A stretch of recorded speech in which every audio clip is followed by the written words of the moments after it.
स्वागत आपका हमारी इस प्राइम टाइम डिबेट में। आप देख पा रहे हैं दिल्ली दूर नहीं, ऐसा मोदी के समर्थक कह रहे हैं, ऐसा मोदी के चाहने वाले कह रहे हैं, ऐसा बीजेपी और एनडीए के बहुत सारे नेता कह रहे हैं और दबी जुबान में संभवतः विपक्षी पार्टियों में भी चर्चा चल रही है। इस पर हम चर्चा करेंगे, लेकिन मोदी ने जो हैट्रिक लगाई है, पहले आप इस पर हमारी रिपोर्ट देख लीजिए।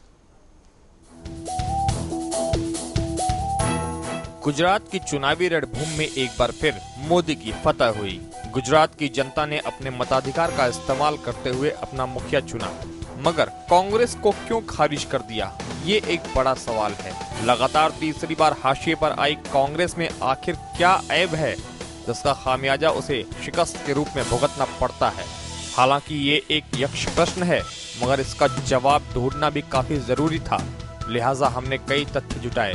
सबसे पहले बात आती है कांग्रेस पार्टी की अध्यक्षा सोनिया गांधी की, जिन्होंने इस बार के चुनाव में भी मोदी का चक्रव्यूह तोड़ने में कोई कसर नहीं छोड़ी। कलोल की रैली के दौरान उन्होंने साफ तौर पर कह डाला कि मोदी महज श्रेय लेने का ही काम करते हैं, विकास का काम तो असल में केंद्र सरकार करती है।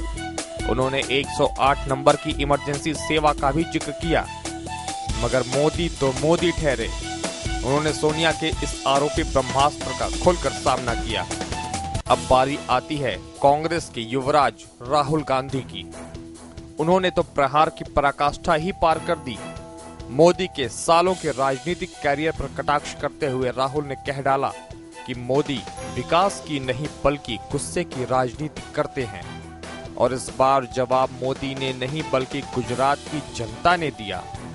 बगैर केंद्र की बैसाखी के मोदी ने गुजरात को विकास के जिस पहाड़ पर चढ़ाया, उससे ना तो गुजरात की जनता अनभिज्ञ थी और ना ही सियासी हुक्मरान।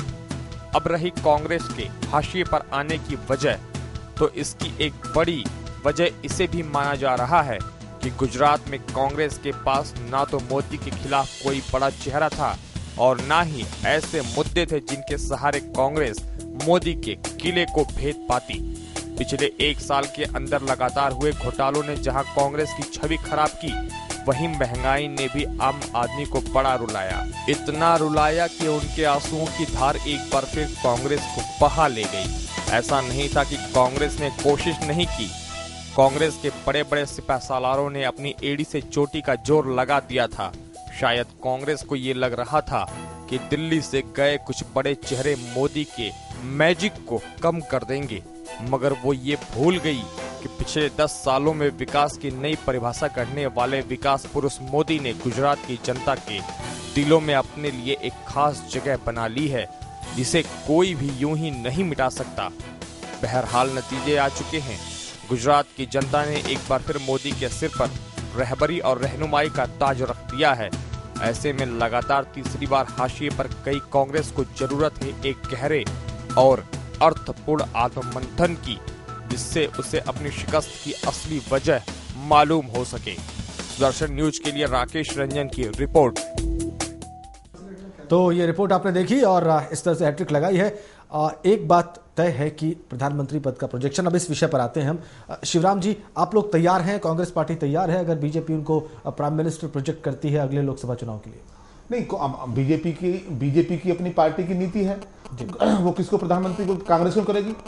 कांग्रेस क्यों करेगी? बीजेपी ही करेगी। नहीं, आप उनको काउंटर करने की स्ट्रेटजी बनाकर तैयार खड़े हैं। आप ये बात जानते हैं? देखिए, ये समय आने पर आएगा। अभी बहुत बड़ा समय है। दिल्ली की कुर्सी इतनी बड़ी आसान नहीं है कि मुख्यमंत्री, चलो ठीक है, चुनाव था, लेकिन देश का प्रधानमंत्री बनना कोई बहुत बड़ी आसान चीज नहीं है। बेशक ये समय आने पर सब देखा जाएगा।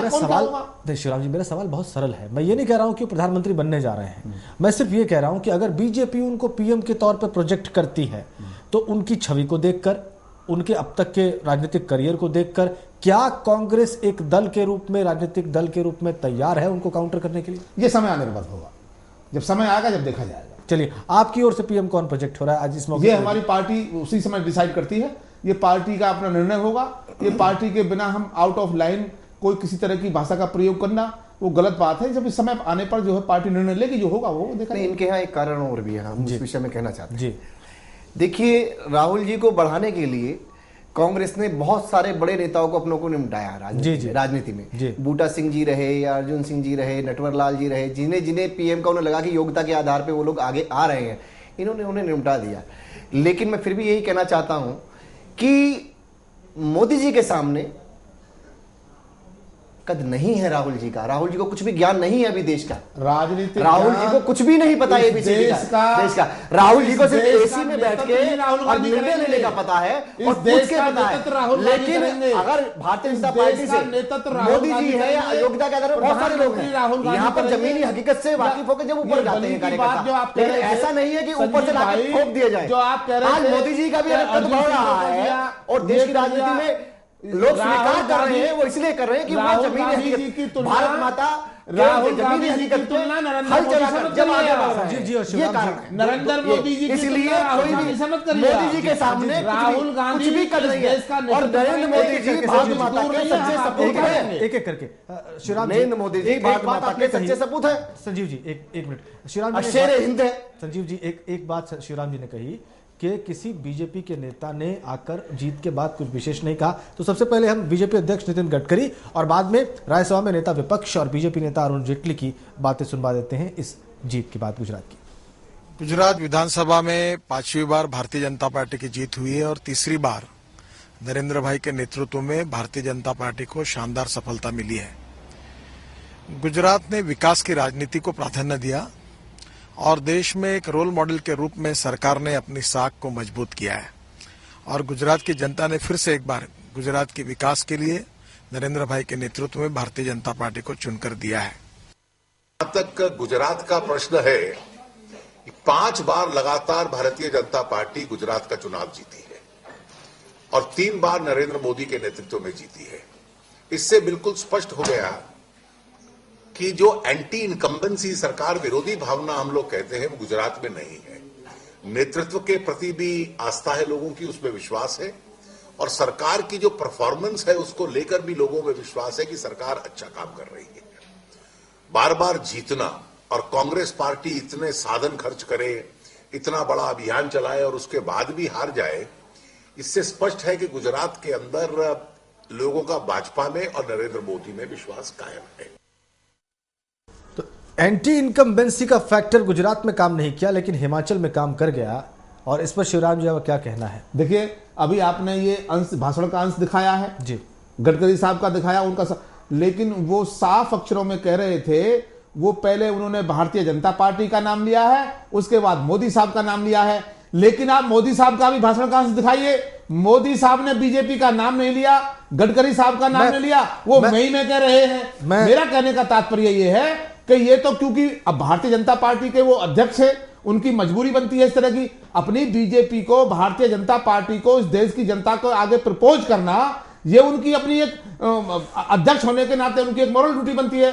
लेकिन ये जो उन्होंने किया है, जो मोदी साहब इस चीज को एक्सेप्ट नहीं कर रहे, मोदी साहब ने साफ कर दिया कि मुझे किसी ब्राह्मणों की, किसी पंडितों की, किसी के सर्टिफिकेट की आवश्यकता नहीं है। पेश कर रहे हो, ऐसा कुछ नहीं है।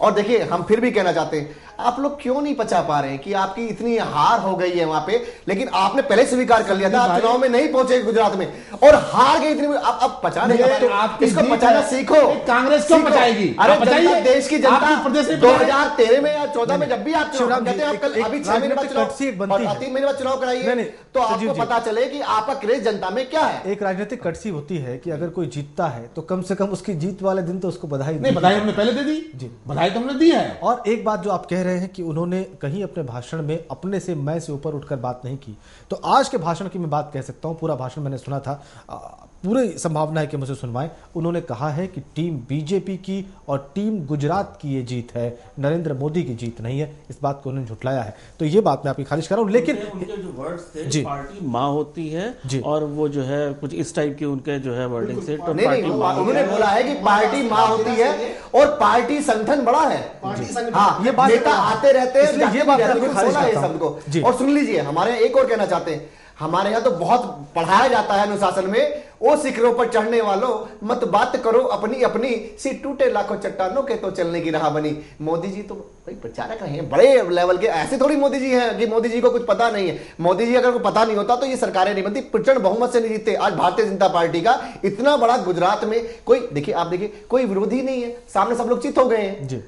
और इसी को पूरे देश में मोदी, आज परेशानी क्या है कांग्रेस को? परेशानी कुछ नहीं, हम भी कहना चाहते हैं कांग्रेस को ये परेशानी है। देखिए शिवराम जी, आप मेरी बात को कहने दीजिए। कांग्रेस को आज ये परेशानी है कि अगर मोदी जी सीमित गुजरात तक रह जाते तो उनको बड़ी होती, लेकिन आज मोदी जी को पूरा देश, भारतवर्ष है, भरतखंड उनको पसंद करता है कि मोदी जी प्रधानमंत्री बने। जनता कह रही है, लेकिन फिर भी जो तय होगा वो हाईकमान करेगा और पार्टी के जो ऊपर बैठे वो लोग करेंगे। ये बात मैं सुन रहा हूं, भारतीय जनता पार्टी की 115 सीटें वहां पे आई हैं। आपने ने कहा है कि कोई दूसरा दल उनके नहीं था, कांग्रेस ने तो टक्कर ली है। कांग्रेस की 61 सीट आई हैं।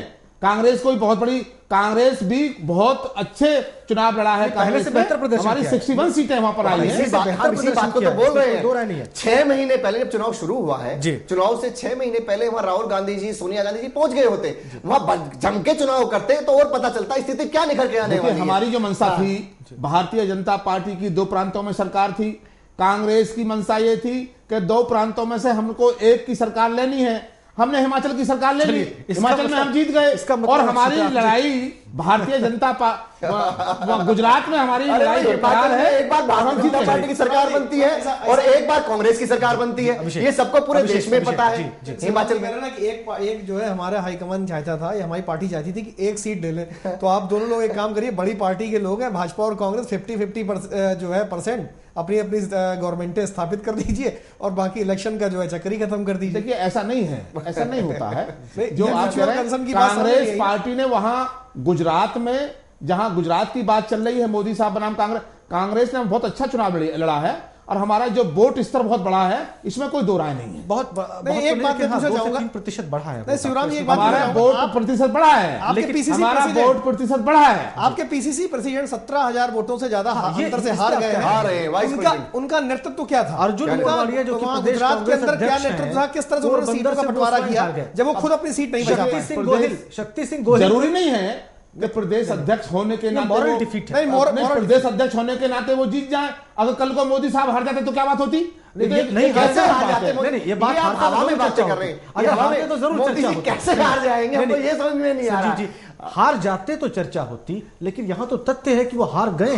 अर्जुन मोड़वाडिया और शक्ति सिंह गोहिल हार गए हैं चुनाव। अब वो उसका वो देखा जाए किस आधार पर वो चुनाव वो हारे हैं। और देखिए, मैं आपसे पहले भी कह चुका हूं, मैं पुनः दोबारा कह रहा हूं, मोदी साहब तानाशाह हैं।